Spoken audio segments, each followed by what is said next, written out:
So I started studying this lesson and I went, there is not much to this information. But I want to tell you that some of the things that I'm going to bring to you today, just like last week, where we didn't cover a lot of scriptures, but there was a lot of truth to it, we're doing the same thing today. And I really believe that some of the things that I'm going to cover today will help save your life. It's some of the most serious things, and I guarantee you, you've all gone through this. You've all experienced it, but then you have to figure out, well, how am I going to do it? Or how am I going to come out with it? How many of you like to argue with people? Some people find it quite fascinating to argue. Why do you argue? Stimulating. It's stimulating to argue. Well, tell me why it's stimulating to argue. Because it makes your brain think of your argument, your side, to how to present it. When I argue, sometimes it helps me. If I'm trying to explain my position to someone else, it forces me to understand it myself. Okay, that's a good point. Anybody else who wants to tell me why they argue? Yes. There are people like that. What they like to do is they like to argue because they like to argue. Do you know those people? They just like to argue. I know one. Oh, well, okay. But Levi, do you like to argue just to argue? For fun? No, he's not. No, he's not. Okay. I'm going to teach you some life lessons today, how to look at arguing. Okay? Because the name of the lesson is dividing only to multiply. Now, does everybody understand divide and multiply in English? Okay? It is math. How many of you like math? Oh, okay. A lot of you don't. Gigi likes math. Gigi, you better like math. Okay? So let's look at this. Let's just define these terms. Because I will tell you, these lessons today start some of the most intense lessons. And if I get really excited, Anna, you're just going to have to say, James, calm down. Just calm down. Because this starts the part of the study of Paul's life that I know a lot about. Okay? And we're going to get to visit places that I've been. And when you can talk about places you have been, where Paul has been, you get really excited because you can see what Paul saw. You can experience, or you can go back and you can read in the Bible and you can go, I was there. And I guarantee you, all of you have done that. Because I have seen you with your cameras. And when you go to a new place, you stand up in front of a sign and you go, right in front of the sign, don't you? Or right in front of the sign, because you want people to know. Well, trust me, the places Paul went, starting today, I wish I could have done that, but I will share you all the stories that I went through when I went where Paul was. But we've got to understand dividing and multiplying first, okay? So when we talk about dividing, the official definition of division is to separate something into two or more parts. Okay? When we're talking about dividing, we are actually talking about separating. And Gingy, I bet you are the expert on separation. Because people in math know how to do all this stuff. Me, I'm sorry to say, calculators are becoming more and more my friend. I'm trying to do it in my head. Okay? But there are some people that understand this better. And multiplying, what does multiplying do? Increase. It increases, right? And unfortunately, there are times in people's lives when division has to happen so that multiplication can occur. And it's not fun. It's not easy.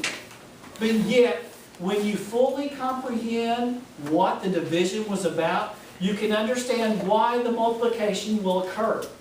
And that's what happens in our lives today. Because sometimes God allows disagreements as a means of strengthening His purpose.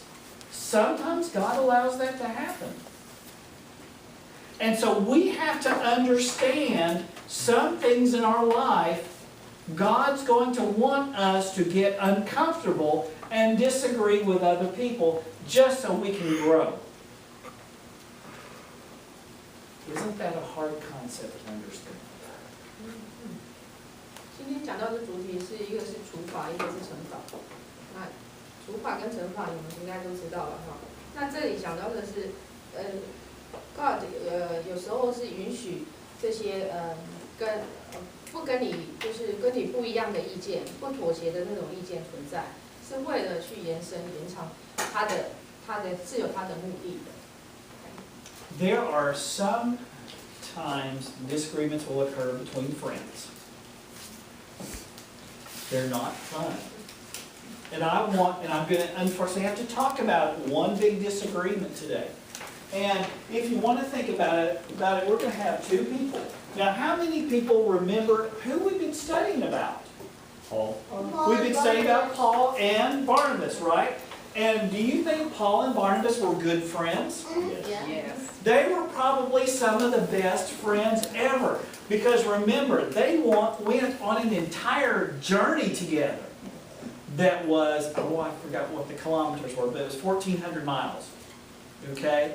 They went together, and remember, they weren't traveling in cars. They weren't traveling in planes. They were walking everywhere. And I guarantee you, deodorant had not been invented yet. Okay? So, when you know you're friends with other people, when you can smell them and they stink and you're okay with them. It really is. And in Paul and Barnabas' case, you can see that. And you can go, wow, that's pretty cool. So let's talk about Paul and Barnabas' friendship. We can definitely say, what can we say about Barnabas? He was the first to accept Paul. Let's go back, if we can go back in our time machines just a little bit, we have to understand Paul's first name was Saul. Saul went around doing what to Christians?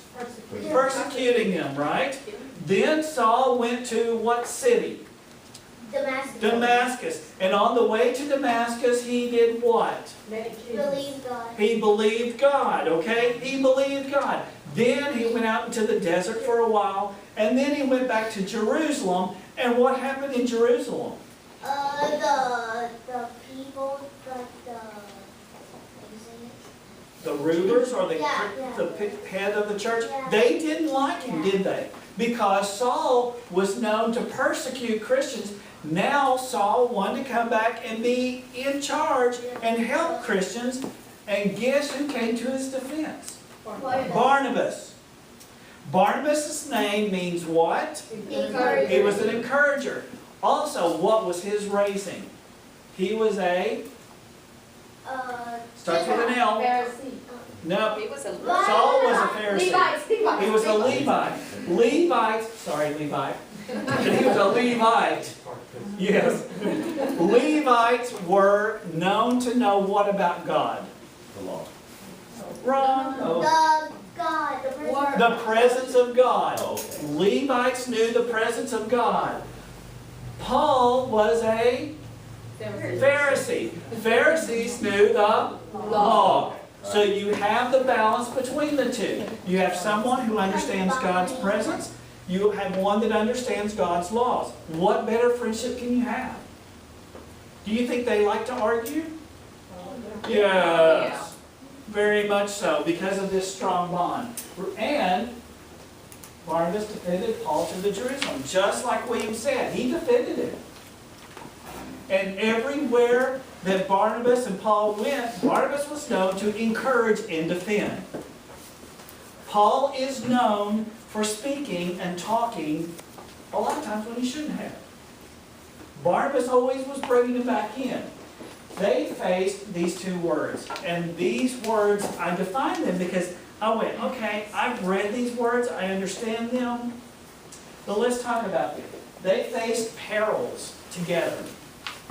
And if you look in that vocabulary list, they faced, according to the definition, the possibility that you could be hurt or killed together. Yes, peril. They understood perils. Now, did Paul almost die in that first missionary journey? Yes, what happened to him? He was stoned, wasn't he? Now, do we all understand what being stoned means? It's not drinking alcohol. It's the other stone, where people physically pick up rocks and throw them at you. Paul faced that, and that was not pleasant. It was, more than the one. There were several huge rocks. Okay? Now, that's the perils. They also faced persecution. Totally different than perils. Persecution means, according to your list, to treat someone cruelly or unfairly. Was Paul and Barnabas treated unfairly? Yes. Oh, yes. So not only had Paul and Barnabas faced death, they also faced people not liking them too much. How big of a friendship did you have? Pretty strong. Go ahead. 我们其实呢，就有点不太了解的。我们之前一直在谈到的是巴拿巴跟那个保罗他们之间的友谊，然后他们之间呢，他们就在这个地中海这边跟土耳其跟叙利亚这边这附近一直在传教。那个保罗呢，保罗他的原名叫做扫罗。那扫罗呢，其实他是一个法利赛人。那刚刚讲的法利赛人呢，他们是专门研究，他们是一个族群是专门研究犹太律法的，所以他们对法律是很严谨、很尊重的。那所以他其实呢，所以他刚开始的时候他是不信主的，他是不信 Jesus 的，所以他找了很多机会一直在迫害基督徒。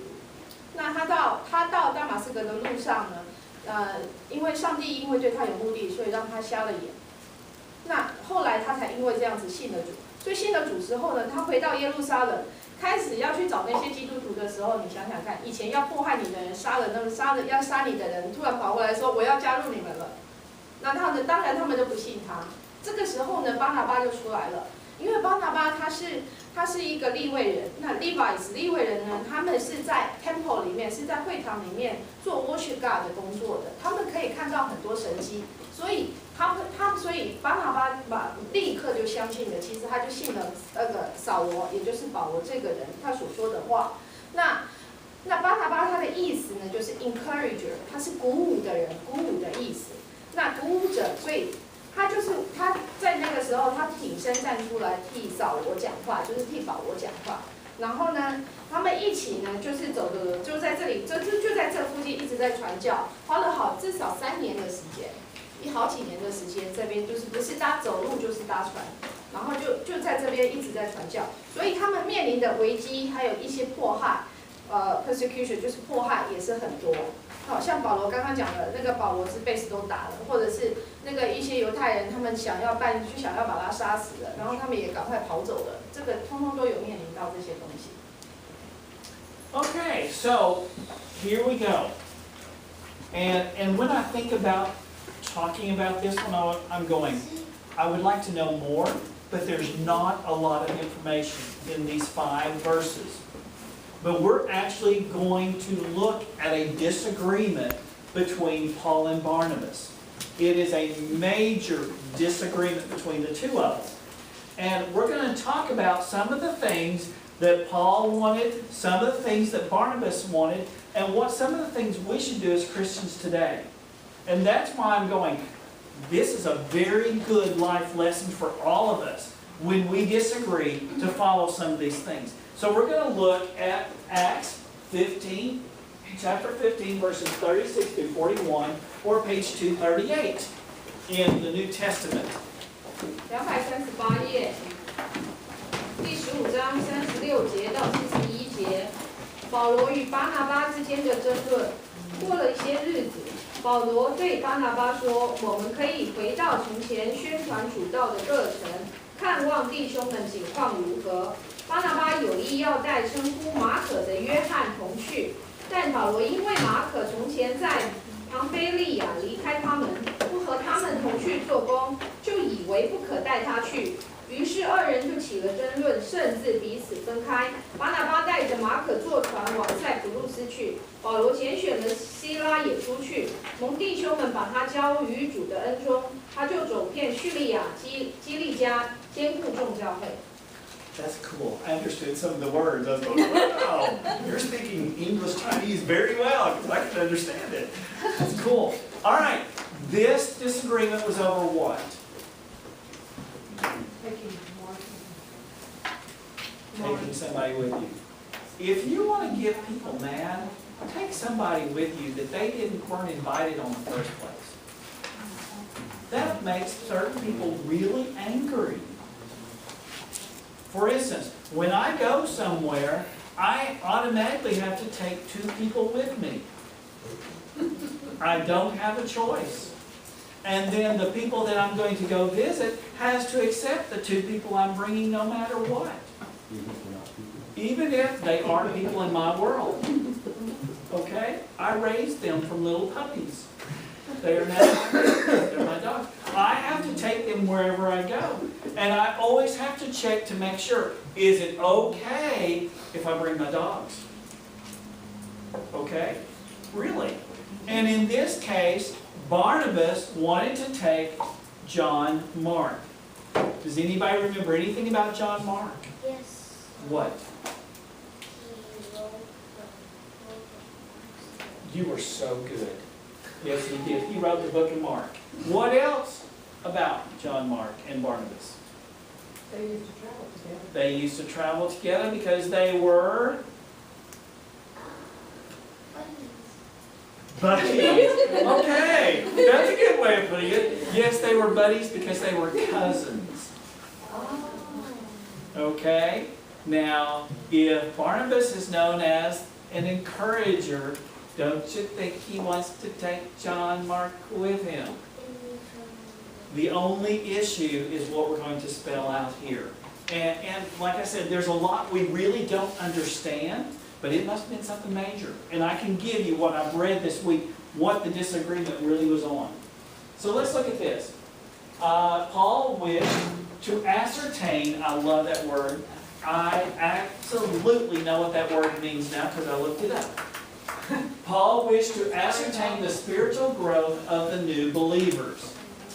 Ascertain means he was just curious and wanted to check up on them. That's only fair, isn't it?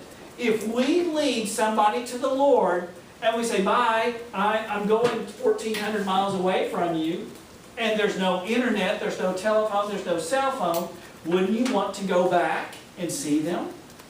Yes, and that's what Paul wanted to do. Paul wanted to go back and see all of these people that they had witnessed to. That's only fair. However, Barnabas wanted John Mark to come as a helper. And you have to kind of go back into your memory about what we have studied about these missionary journeys. Because in the first missionary journey, John Mark started out with them. Okay?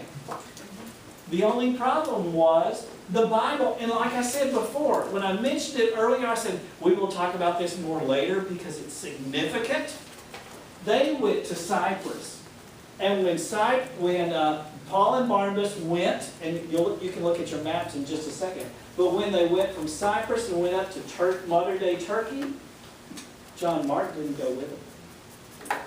And that's the whole crux, is why did John Mark not go with them? You can read all over the internet. You can look at Bible scholars. You can read all of this, and you can only suppose certain things. And the supposition comes through the original Greek language. So this is what we do know. In the earlier scriptures it says John Mark, departure, comes from the Greek word aphistomene, which means they had a falling out in Cyprus. Okay? Now, I'm going to have to go back and reteach part of this so you'll go, oh, now I understand the falling out.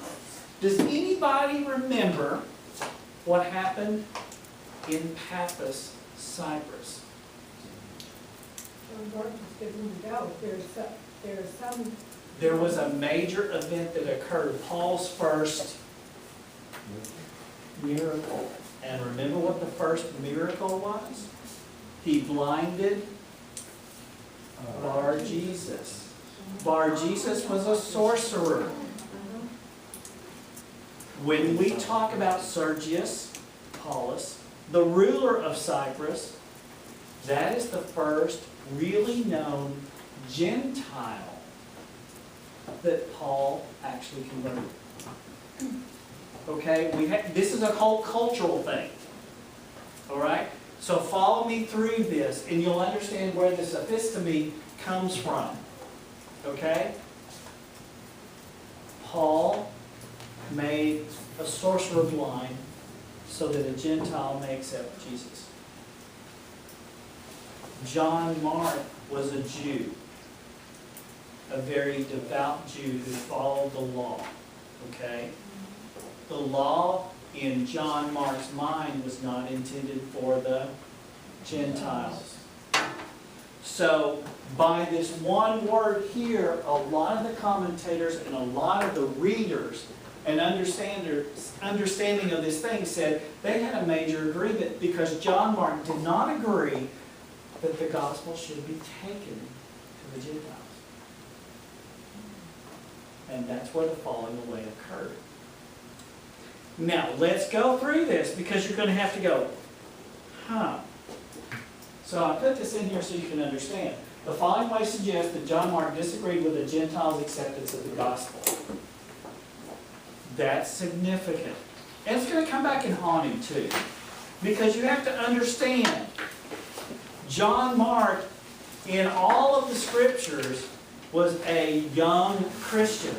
And young Christians sometimes do not make wise decisions. They're not perfect. So they're going to base it on their belief. So John Mark gets fed up with it. Says, oh, no, Paul. We're not supposed to be taking this to the Gentiles because I'm a Jew. And Jesus was a Jew. But there was never any intention for that, so I'm going to leave. So John Mark leaves, and he goes back home. Paul and Barnabas go on their way, and what do? They keep on witnessing to whom? Gentiles. Barnabas and John Mark are cousins. Don't you think they talked? They communicated, and I guarantee you, sometime in this whole conversation, there was a complete agreement and understanding about bringing the gospel to the Gentiles. Barnabas said, okay, we're getting ready to go on the second one. Woohoo, let's go. I'm going to take Barnabas. I'm going to take John Mark. And Paul says, not happening. I'm not going to argue again with this guy. It led a split between Paul and Barnabas. Now, was that split permanent? No. However, it did break up Paul and Barnabas going together. And it was all over, should we take this to the Gentiles or not? So Barnabas takes John Mark, which John Mark wrote the book of Mark, and they go to Cyprus. Now, for those of you that are trying to keep up on who, what, when, how, and where they go, this is the last mention of Barnabas. We never hear anything else about Barnabas. According to history, Barnabas kind of stayed on the island of Cyprus and kept on evangelizing. Okay? We do know that that's okay. Because we know that the gospel is not intended for everybody to do everything all the time. But that was his part right there. John Mark, do you think Paul and John Mark were enemies? They were at that time. But guess what? They became best buddies. Because when we start going on these other missionary journeys, guess who Paul's going to ask for? John Mark. So there's something in this falling away, this disagreement, this conversation, this whole thing that we will never know till we get to heaven. That's another question I need to ask Paul. But anyway, what really happened for this to happen? But we do know that now we have two teams. we have Barnabas and John Mark. They go their way. Paul selects Silas, and they commence on another missionary journey. Woohoo! Commence means to begin. And this one, if you'll look at your map, is a lot longer of a missionary journey. So let's not go to the map yet. These are the things, let's talk about their disagreement. And these are the things that I would say that we need to understand. We need, and of course, do you have this on your sheet? Because I have it, but I don't think you do. Things to avoid? Things to Yes. avoid, resist the temptation to pass judgment. No, not that. No. Okay, let me go through these. And these are, and unfortunately, I don't know why I left this off your handout, but this is the part I was going to say, this is the life lesson learned from this disagreement. The first one is, whenever so-and-so's having a disagreement with so-and-so, don't get involved. A lot of people get hurt in the crossfire between two people arguing. When two people argue, let them argue. It's between them and no one else. So resist the temptation to say, I know Terry's right and Levi's wrong. I just know they are.